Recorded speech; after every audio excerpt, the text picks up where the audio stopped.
So isa ka rin ba sa nahirapan magkabit ng ganitong roller arm ng Aerox at NMAX mga boss? So ito mga boss, simpleng idea at mabilis ang pagkakabit mga boss. So kailangan ang uunahin mo mga boss ay itong roller arm bago yung camshaft.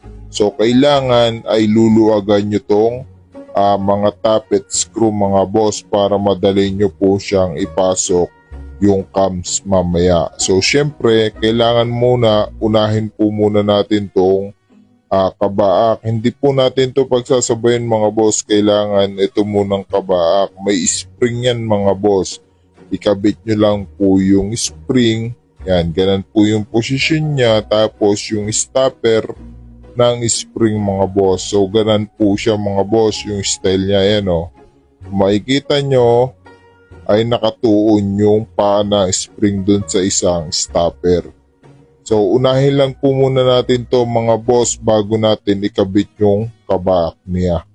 So ito po yung madalas na nahihirapan magkabit. So ganito lang po yung tamang kabit niya mga boss. Unahin nyo lang tong kabaak. At pag naipasok nyo na, isunod nyo na tong kabaak na roller arm. So tapos itulak na natin yung rocker arm pin.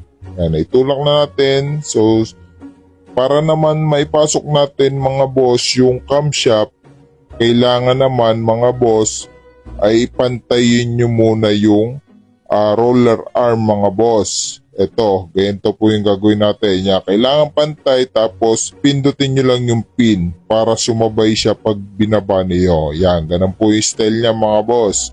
Tapos ipasok na natin tong camshaft.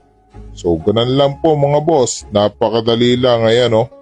Napaka-basic mga boss. Sana nakapulot kayo ng idea dito mga boss sa maikli nating tutorial. Tapos ikabit na natin tong exhaust roller arm. So yun lang mga boss. I-cover nyo na to mga boss. Dalawang allen, 4 lang. Yan. Lock po ng cam bearing yung mga boss para hindi po umalpas. Yan. Tapos tornilyohan na natin. Kailangan nakatapat yung butas ng pin. Tapos tornilyohan na natin 8mm at saka 4mm na allen mga boss. So yun lang mga boss. Maraming salamat sa inyong lahat. Yun lang. God bless sa inyong lahat mga boss.